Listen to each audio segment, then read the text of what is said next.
How to get rich with the power of compound interest. നമുക്ക് ഈ വീഡിയോയുടെ ഇത് പരിശോധിക്കാം. കോമ്പൗണ്ട് ഇൻട്രസ്റ്റ് എന്നൊക്കെ നമ്മൾ സ്കൂളിൽ പഠിച്ചിട്ടുണ്ട് അല്ലേ? കോമ്പൗണ്ട് ഇൻട്രസ്റ്റിൻ്റെ മാജിക്കും നമ്മൾ സ്കൂൾ കാലഘട്ടത്തിൽ പഠിച്ചിട്ടുണ്ട്. പക്ഷേ എന്തുകൊണ്ട് നമ്മുടെ ജീവിതത്തിൽ ഈ കോമ്പൗണ്ട് ഇൻട്രസ്റ്റ് വർക്കൗട്ട് ആവും നമ്മൾ കാണുന്നേയില്ല അല്ലേ? 2-4 ആവുകയും 4-8 ആവുകയും 8-16 ആകുന്ന കാഴ്ചയൊക്കെ നമ്മൾ സ്കൂൾ കാലഘട്ടത്തിൽ കണ്ടിട്ടുണ്ട്. പക്ഷേ നമ്മുടെ ജീവിതത്തിൽ ഫിനാൻസ് പരമായി നോക്കുമ്പോൾ ഇത് ഒരിടത്തും കാണുന്നില്ല. ഈ വളർച്ച തൊട്ട് കാണാനും സാധിക്കുന്നില്ല. എന്തുകൊണ്ടാണ് നമ്മുടെ ജീവിതത്തിൽ നടക്കാതെ പോകുന്നതെന്നും എന്തുകൊണ്ടാണ് നമ്മൾ ഇതിനെപ്പറ്റി ചിന്തിക്കാതെ പോകുന്നതെന്നും നമുക്ക് ഈ വീഡിയോയിലൂടെ പരിശോധിക്കാം. ഇനിയും ഈ കോമ്പൗണ്ട് ഇൻട്രസ്റ്റിൻ്റെ മാജിക്ക് നമ്മുടെ ജീവിതത്തിൽ കൊണ്ടുവന്നാൽ എന്ത് മാജിക്കാണ് നമ്മുടെ ജീവിതത്തിൽ നടക്കാൻ പോകുന്നതെന്ന് കൂടി നമുക്ക് കാണാം.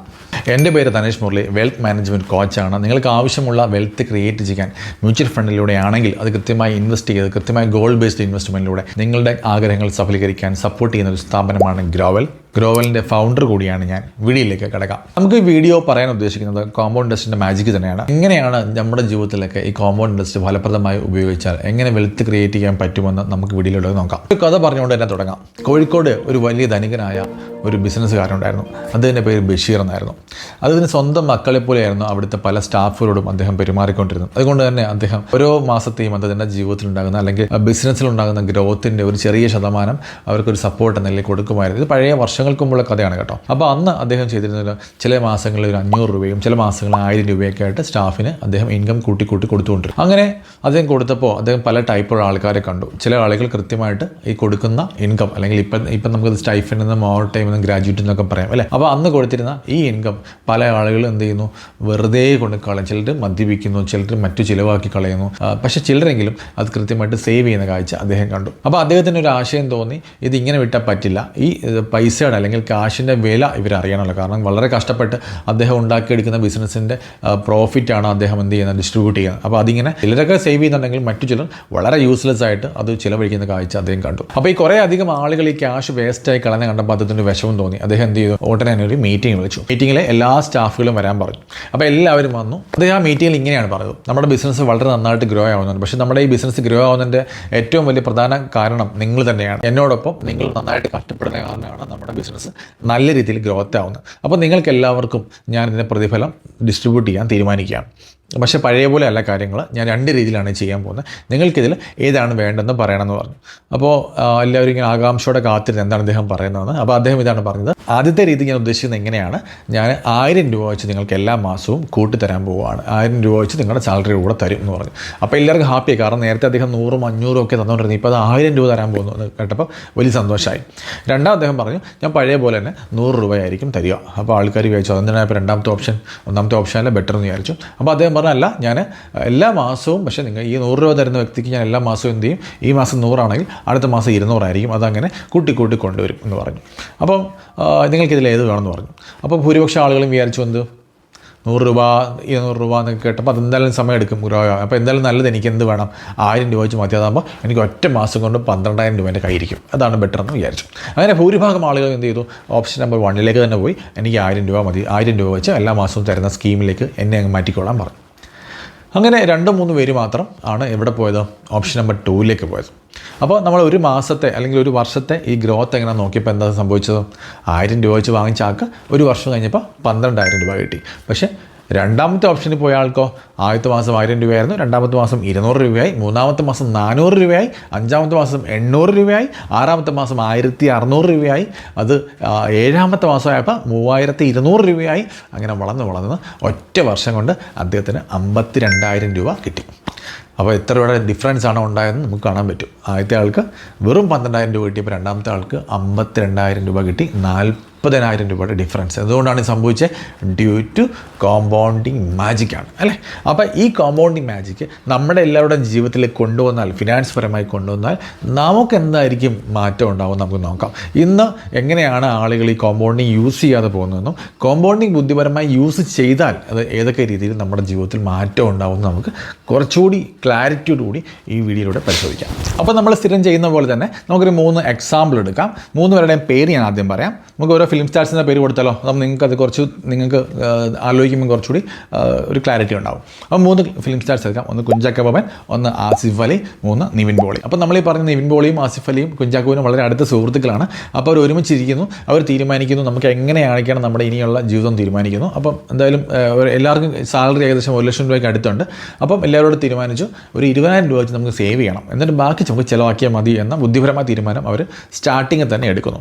ഇനി എന്ത് ചെയ്യുന്നു, അവർ ഡിസ്കസ് ചെയ്യുന്നു എവിടേക്ക് ഇൻവെസ്റ്റ് ചെയ്യണോ സേവ് ചെയ്യണോ എന്ന് തീരുമാനിക്കുന്നു. അപ്പോൾ പറയുന്നു നമുക്ക് വീട്ടിലും കൂടി ഒന്ന് ആലോചിച്ചാലോ എന്ന് 3 പേരോട് തീരുമാനിക്കുന്നു. അങ്ങനെ വീട്ടിലോട് ഡിസ്കസ് ചെയ്തിട്ട് അവർ 3 പേരും 3 സ്ഥലങ്ങളിലേക്ക് ഇൻവെസ്റ്റ്മെൻറ്റ് ആരംഭിക്കുന്നു. ഇനി എന്തായിരിക്കും അവരെടുത്ത ഡിസിഷൻസ് നമുക്ക് നോക്കാം. അപ്പോൾ ആദ്യം എന്ന് പറഞ്ഞാൽ കുഞ്ചാക്കോവനാണ്. കുഞ്ചാക്കോവൻ വീട്ടിലെത്തിയിട്ട് അമ്മയോടും അച്ഛനോടും പറയുന്നു ഞാനിങ്ങനെ ഒരു 20,000 രൂപ സേവ് ചെയ്യാൻ തീരുമാനിച്ചു എന്ന് പറയുന്നു. ഓ നല്ല കാര്യം, എടുക്കാൻ നീ നന്നായിട്ട് വരട്ടെ എന്ന് അച്ഛൻ പറയുന്നു, അമ്മയും പറയുന്നു.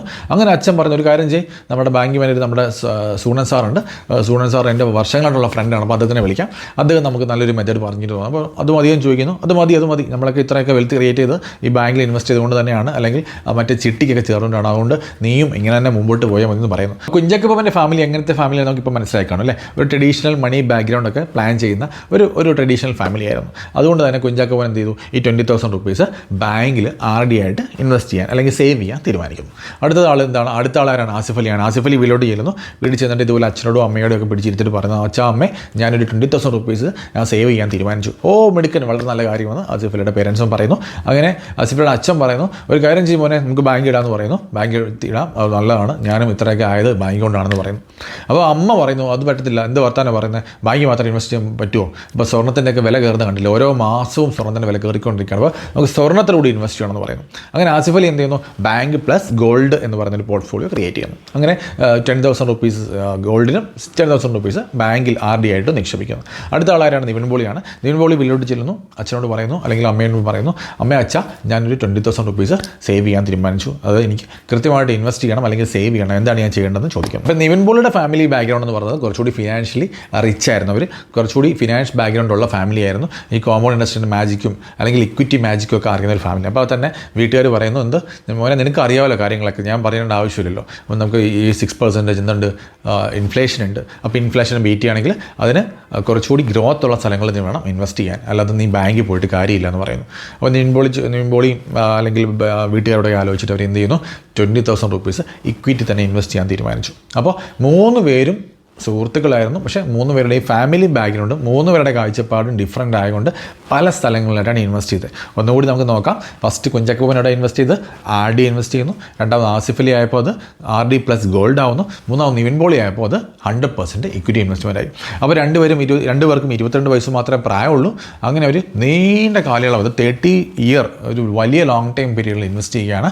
ഇനി ഇതിൻ്റെ മാജിക്ക് എന്താണ്, അവർക്ക് കിട്ടിയ ഔട്ട്പുട്ട് 52ാമത്തെ വയസ്സിൽ ഓരോരുത്തർക്കും ഉണ്ടാകുന്ന ഔട്ട്പുട്ട് എന്താണ് എന്ന് നമുക്ക് നോക്കാം. അപ്പോൾ കുഞ്ചാക്കോവിനെ സംബന്ധിച്ച് കുഞ്ചാക്കോവിന് 6% റിട്ടേൺ മാത്രമേ കിട്ടൂ. കാരണം എന്താണ്, അദ്ദേഹം ഇൻവെസ്റ്റ് ചെയ്തത് RDയിലാണ്. അപ്പോൾ അത് അദ്ദേഹത്തിൻ്റെ ഈ നീണ്ട ലോങ് ടൈം പീരീഡ് കൊണ്ട് അദ്ദേഹം നേടിയെടുത്തത് 2 കോടി രൂപയോളം ആര് നേടിയെടുത്തു, കുഞ്ചാക്കോ ബോബൻ നേടിയെടുത്തു.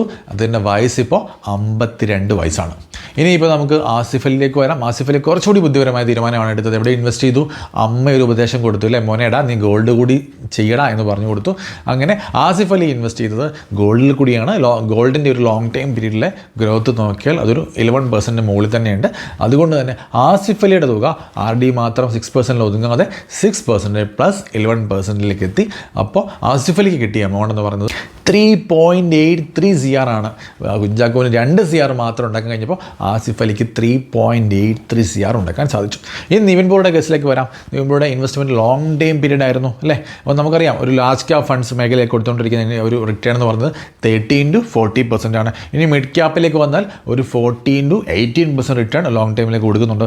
ഇനി സ്മോൾ ക്യാപ്പിലേക്ക് വന്നാൽ 18 മുതൽ 30% വരെ റിട്ടേൺ കൊടുക്കുന്നുണ്ട്. അപ്പോൾ കംപ്ലീറ്റ്ലി 30%ലേക്ക് പോകാം അല്ലെങ്കിൽ സ്മോൾ ക്യാപ്പിലേക്ക് പോകാതെ നിവിൻ പോളി ക്രിയേറ്റ് ചെയ്ത് ഒരു ഡൈവേഴ്സിഫൈഡ് പോർട്ട്ഫോളിയോ ആയിരുന്നു. അതുകൊണ്ട് തന്നെ നമുക്ക് വലിയ റിട്ടേണിലേക്ക് പോകണ്ട, എന്നാൽ പോലും നമുക്കൊരു മോഡറേറ്റ് റിട്ടേൺ എങ്കിലും പരിശോധിച്ചാൽ ഒരു 18 അല്ലെങ്കിൽ ഒരു 16% ഏറ്റവും കുറഞ്ഞത് കിട്ടുന്നുണ്ടാവും. അപ്പോൾ ഏറ്റവും കുറഞ്ഞ 16% റിട്ടേൺ എന്ന റിട്ടേൺ നോക്കിയാലും നിവിൻ പോളിയുടെ 13 ഇയറിലത്തെ 30,000 റുപ്പീസിൻ്റെ ഇൻവെസ്റ്റ്മെൻറ്റ് 17.74 crore ആയിട്ടുണ്ടാവും, ഈ പറഞ്ഞ 60%.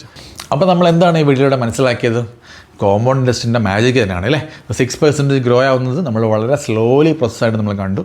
അതിനോടൊപ്പം 6% പ്ലസ് 11% ആയപ്പോൾ ഉണ്ടായ മാറ്റം നമ്മൾ കണ്ടു.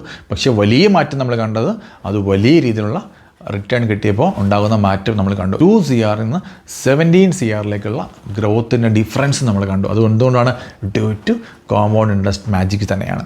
അപ്പോൾ നമ്മുടെ കയ്യിലുള്ള ഫണ്ട് അല്ലെങ്കിൽ നമുക്ക് കിട്ടുന്ന സേവിങ് എമൗണ്ട് ബുദ്ധിപരമായി യൂസ് ചെയ്താൽ മാത്രമേ നമ്മുടെ ജീവിതത്തിലും ഈ കോമ്പൗണ്ട് ഇൻട്രസ്റ്റിൻ്റെ മാജിക് ഉണ്ടാക്കാൻ സാധിക്കൂ. അതുകൊണ്ട് കൃത്യമായി സേവ് ചെയ്യുക, കൃത്യമായി ഇൻവെസ്റ്റ് ചെയ്യുക, ലോങ് ടൈം വിഷൻ ഉണ്ടാകുക. ഇത്രയും കാര്യങ്ങൾ പേഷ്യൻസോട് ചെയ്യാൻ സാധിച്ചാൽ എല്ലാ മനുഷ്യനും ഈ പറയുന്ന ഗോൾ ബേസ്ഡ് പോർട്ട്ഫോളിയോ ഉണ്ടാക്കാനും ഇൻവെസ്റ്റ് ചെയ്യാനും നിങ്ങൾ ആഗ്രഹിക്കുന്ന എല്ലാ കാര്യങ്ങളും നടപ്പാക്കാനും ഉറപ്പായിട്ടും സാധിക്കും. ആ ഒരു ചിന്ത ഉണ്ടാക്കണമെന്ന് മാത്രമേ ഉള്ളൂ. എല്ലാവരുടെയും ജീവിതത്തിൽ വലിയ സക്സസ് ഉണ്ടാവട്ടെ എന്ന് മാത്രം ആഗ്രഹിച്ചുകൊണ്ട് നിർത്തുന്നു. നന്ദി, നമസ്കാരം.